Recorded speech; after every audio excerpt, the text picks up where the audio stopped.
Hello students, today what we are going to start with is enthalpies.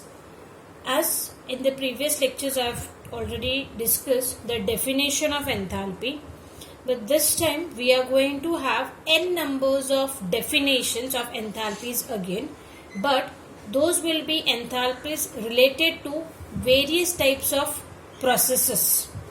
The first enthalpy what we are going to deal is the enthalpies which happens to be during a physical changes. During a physical changes, there are n numbers of enthalpy changes which is happening.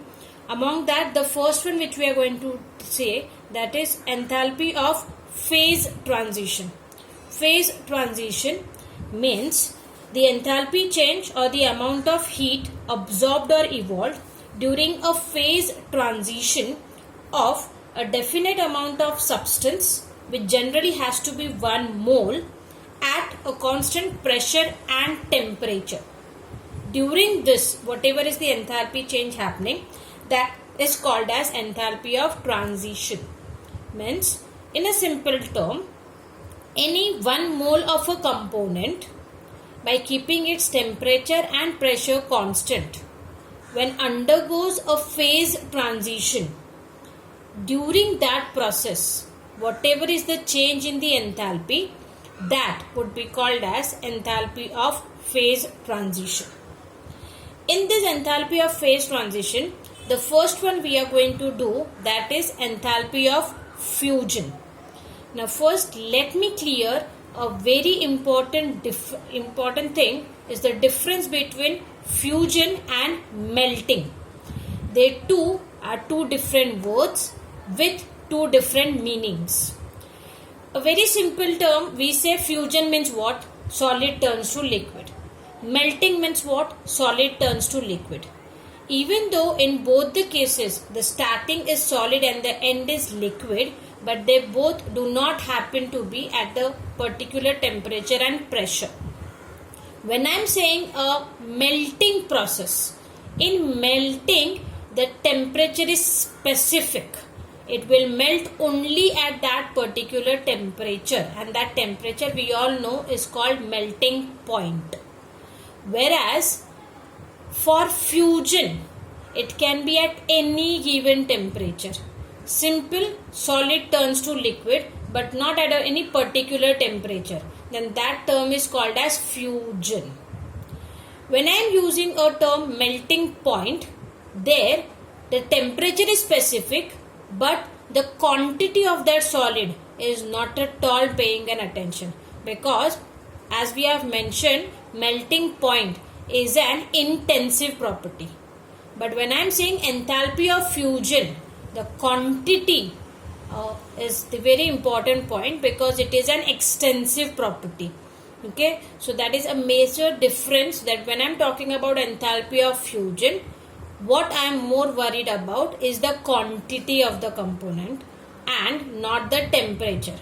Any given temperature where it turns from solid to liquid, that process would be called as fusion. Okay, so I hope that the confusion between fusion and melting is clear. So we will first concentrate on enthalpy of fusion's definition. As I have mentioned, in this given reaction, I am converting H2O solid into H2O liquid. Means solid to liquid. Okay. During this, the pressure will remain constant, and very important, temperature will also remain constant. When I am calculating enthalpy of fusion at 0 degrees Celsius, its value is coming as plus 6.01 kilojoules per mole. Okay. Now, if I want to define enthalpy of fusion, the definition will be the enthalpy change that accompanies the fusion of 1 mole of solid without change in temperature at constant pressure. As I mentioned, 1 mole of solid, an important term, because if this becomes 2 moles, my enthalpy of fusion value will get double. If this becomes half mole, my enthalpy of fusion value will also be divided by 2. That is the most important thing. Okay. The second most important thing is, for converting any solid into liquid, we always have to supply heat. So your enthalpy of fusion value will always be a positive value as the process is endothermic. Okay. In this, if I convert my liquid to solid, that is reverse of fusion, it would be nothing but called as freezing. If I keep the temperature constant and the amount also constant, then whatever heat I have required to supply and convert solid to liquid, exactly same amount of heat it will evolve to convert liquid into solid, and that time the enthalpy will be called as enthalpy of freezing, where the statement will be same, just here the two words which will change, that is 1 mole of liquid, and in place of fusion we will use a word freezing. Okay, so in this, whatever amount of energy we have supplied, same amount of energy will be evolved, keeping a point, temperature, pressure to be constant and the mole to be same. Right? So in this, the things are same. Whatever convergence I am doing here with respect to mole of my water liquid, according to that factor, we will be converting our value of delta H of freezing. Most of the time these questions are asked with respect to definitions.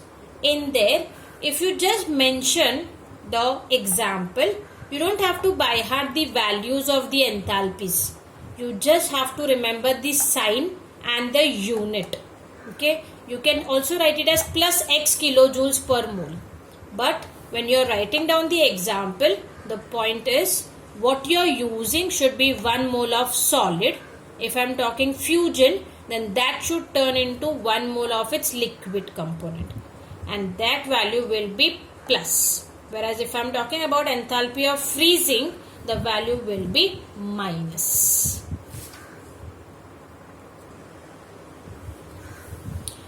After enthalpy of fusion, the next concept we have, that is enthalpy of vaporization, written as delta H of VAP or VAP. In vaporization, the process is liquid turning to gas. Again, vaporization and boiling is different. Boiling happens at a particular temperature, whereas here the temperature is constant and we are supplying heat. So when 1 mole of any liquid component changes to vapors at constant temperature and pressure, for that process whatever the enthalpy supplied will be called as enthalpy of vaporization. When I have to convert 1 mole of water liquid into 1 mole of water vapors, the amount of heat supplied is 40.7 kilojoules at 100 degrees Celsius. If I change this temperature, the enthalpy value will also change. Very important. Again, whatever factor I make a change with the moles, with same factor I will be multiplying or dividing my enthalpy of vaporization value as well. Again, for the process of vaporization we have to supply heat, so enthalpy of vaporization value will always also be positive as the process is endothermic.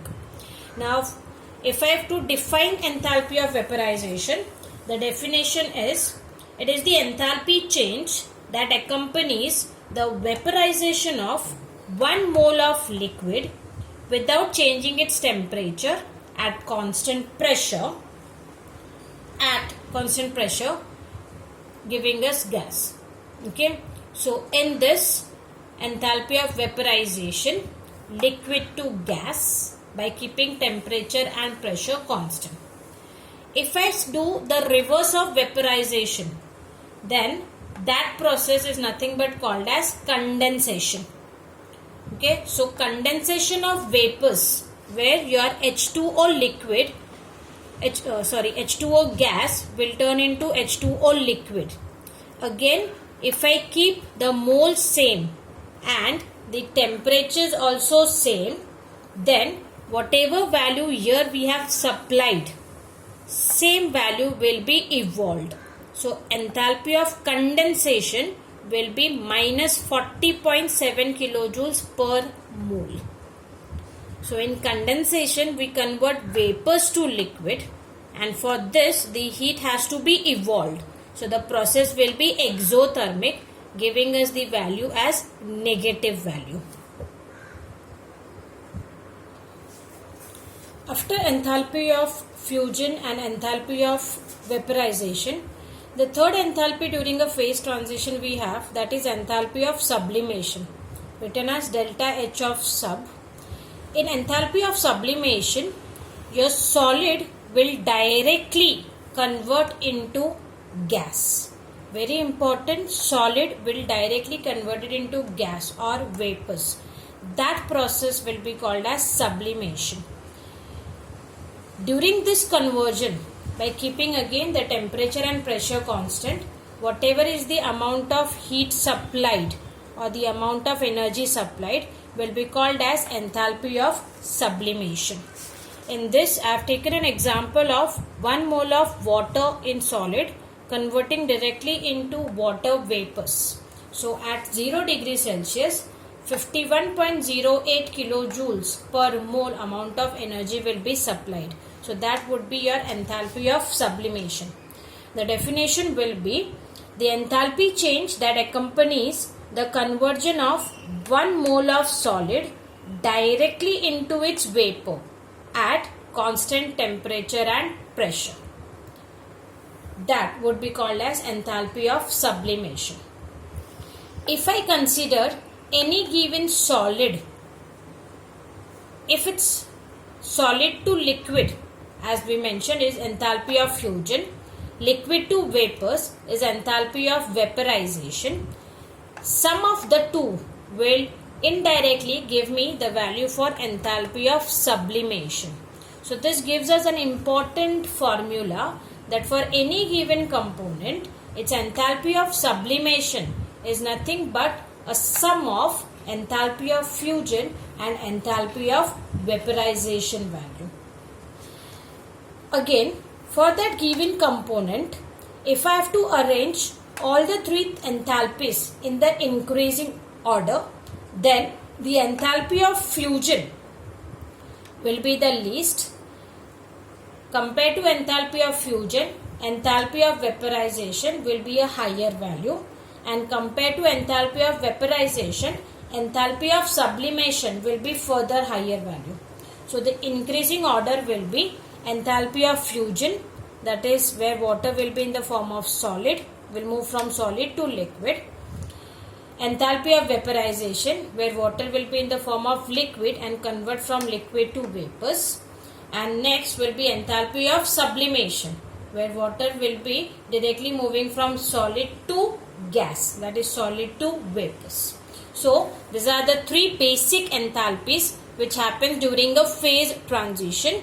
First we did enthalpy of fusion, second enthalpy of vaporization, and third enthalpy of sublimation.